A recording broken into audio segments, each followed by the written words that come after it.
Hello ছোট্ট বন্ধুরা, তোমরা কি জানো সমুদ্রের নিচে এক অদ্ভুত সুন্দর জগৎ আছে যেখানে বাস করে হাজার রকমের রঙিন আর বিচিত্র মাছ।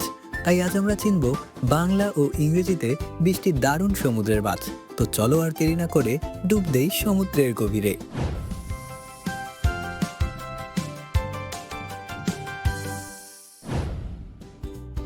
এটা হলো হাঙর, ইংরেজিতে বলে শার্ক। হাঙর সমুদ্রের সবচেয়ে শক্তিশালী শিকারী।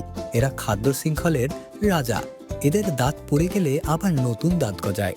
সারা জীবনে হাঙরের প্রায় 1000-এরও বেশি দাঁত হয়।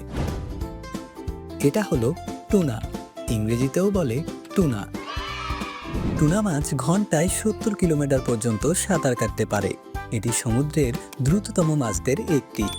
সারা পৃথিবীতে টুনা মাছ সবচেয়ে বেশি খাওয়া সামুদ্রিক মাছ। এটা হলো সার্ডিন, ইংরেজিতেও বলে সার্ডিন। সার্ডিন ছোট্ট, কিন্তু দলে দলে লক্ষ লক্ষ সার্ডিন একসাথে চলে। আকাশ থেকে দেখলে অবাক হয়ে যাবে। এরা এতটাই পুষ্টিকর যে ডাক্তাররা নিয়মিত খেতে বলে। এটা হলো আইলা, ইংরেজিতে বলে ম্যাকরেল। আইলা মাছের গায়ে নীল সবুজ ডোরাকাটা দাগ থাকে, দেখতে একদম শিল্পকর্মের মতো। এই মাছে আছে প্রচুর ওমেগা 3, যা মস্তিষ্ক ও হার্টের জন্য দারুণ উপকারী। এটা হলো তলোয়ার মাছ, ইংরেজিতে বলে সোর্ড ফিশ। সোর্ড ফিশের নাকটা লম্বা তলোয়ারের মতো। এটা দিয়ে তারা শিকারকে আঘাত করে। এরা ঘন্টায় 90 কিলোমিটার বেগে সাঁতার কাটতে পারে, যেন সমুদ্রের রকেট। এটা হলো মার্লিন, ইংরেজিতেও বলে মার্লিন। মার্লিনও সোর্ডফিশের মতো লম্বা ঠোঁটের অধিকারী, কিন্তু এরা আরো বড় ও শক্তিশালী। গভীর সমুদ্রে মাছ ধরতে গিয়ে মার্লিন ধরা পড়লে জেলেরা খুশিতে উৎসব করে। এটা হলো কোরাল, ইংরেজিতে বলে বেরামান্ডি। কোরাল বাংলাদেশের সবচেয়ে জনপ্রিয় সামুদ্রিক মাছগুলোর একটি। এই মাছের সাদা নরম মাংস রান্না করলে একদম মুখে গলে যায়। এটি খেতে অসাধারণ সুস্বাদু। এটা হলো পাফার ফিশ, ইংরেজিতেও বলে পাফার ফিশ। বিপদ বুঝলে পাফার ফিশ শরীর ফুলিয়ে বলের মতো গোল হয়ে শত্রুকে ভয় দেখায়। এটা পৃথিবীর দ্বিতীয় সবচেয়ে বিষাক্ত মেরুদণ্ডী প্রাণী। এটা হলো রূপচাঁদা, ইংরেজিতে বলে সিলভার পমফ্রেট। রূপচাঁদার গা চকচকে রূপালি, চাঁদের আলোর মতো ঝলমল করে, তাই এই নাম। এটা পমফ্রেটের আরেক প্রজাতি, তবে স্বাদে আলাদা ও দামেও একটু বেশি। এটা হলো মুলেট, ইংরেজিতেও বলে মুলেট। মুলেট সমুদ্র ও নদী দুই জায়গাতেই থাকতে পারে, একদম দুই জগতের বাসিন্দা। বাংলাদেশে এটাকে অনেকে পাটা মাছ নামেও চেনে। এটা হলো হামর, ইংরেজিতে বলে গ্রুপার। হামর পাথরের আড়ালে লুকিয়ে থেকে শিকার ধরে, একদম গোয়েন্দার মতো চালাক। এদের মুখ এতটাই বড় যে এক গ্রাসে শিকার গিলে ফেলতে পারে। এটা হলো উড়ন্ত মাছ, ইংরেজিতে বলে ফ্লাইং ফিশ। উড়ন্ত মাছ পানি থেকে লাফ দিয়ে আকাশে উঠতে পারে, একদম পাখির মতো। এরা প্রায় 45 সেকেন্ড বাতাসে ভেসে থাকতে পারে। এটা হলো নীলাম্বরী, ইংরেজিতে বলে ট্রাফালি। নীলাম্বরী দল বেঁধে দ্রুত সাঁতার কাটে, দেখলে মনে হয় রূপালী ঝড় বয়ে যাচ্ছে। এরা শিকার ধরতে এতটাই চটপটে যে শিকার পালানোর সুযোগই পায় না।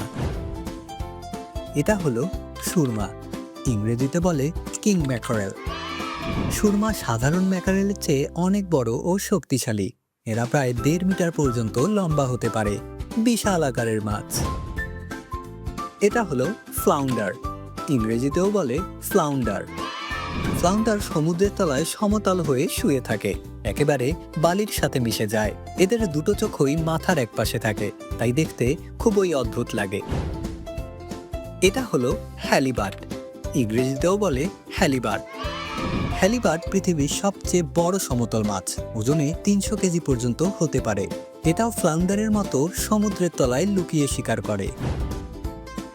এটা হলো অ্যাঙ্কোভি, ইংরেজিতেও বলে অ্যাঙ্কোভি। অ্যাঙ্কোভি খুব ছোট্ট মাছ, কিন্তু স্বাদে বেশ তীব্র, তাই পিৎজা আর সালাতে প্রায়ই ব্যবহার করা হয়। এই ছোট্ট মাছটা বড় মাছেদের প্রিয় খাবার। এটা হলো হেরিং, ইংরেজিতেও বলে হেরিং। হেরিং দলে দলে কোটি কোটি একসাথে চলে, দেখতে একবারে সমুদ্রের রূপালী মেঘের মতো। ইউরোপে এই মাছ শত শত বছর ধরে মানুষের প্রধান খাবার হিসেবে ব্যবহৃত হয়ে আসছে। এটা হলো ব্লুফিশ, ইংরেজিতেও বলে ব্লুফিশ। ব্লুফিশের নীলাভ সবুজ রং সমুদ্রের পানির মতোই সুন্দর, কিন্তু এই মাছ খুবই আক্রমণাত্মক। ক্ষুধা না থাকলেও শিকার চালিয়ে যায়। এটা হলো অ্যাংলার ফিশ, ইংরেজিতেও বলে অ্যাংলার ফিশ। অ্যাংলার ফিশের মাথায় আলোর মতো জলজলে টোপ আছে। এটা দিয়ে তারা শিকারকে কাছে টানে। এরা গভীর অন্ধকার সমুদ্রে থাকে, পৃথিবীর সবচেয়ে রহস্যময় মাছদের একটি। তো বন্ধুরা, কেমন লাগলো আজকে সমুদ্রের এই অবাক করা জগৎ? এই মাছগুলো দেখতে যেমন বিচিত্র, সমুদ্রের ভারসাম্য রক্ষায় এদের ভূমিকাও কিন্তু অসাধারণ। ভিডিওটি ভালো লাগলে লাইক দিতে ভুলবে না, আর নতুন ভিডিও মিস না করতে চাইলে সাবস্ক্রাইব করো আর বেলটা বাজিয়ে দাও। আবার দেখা হবে নতুন কিছু নিয়ে। Bye bye.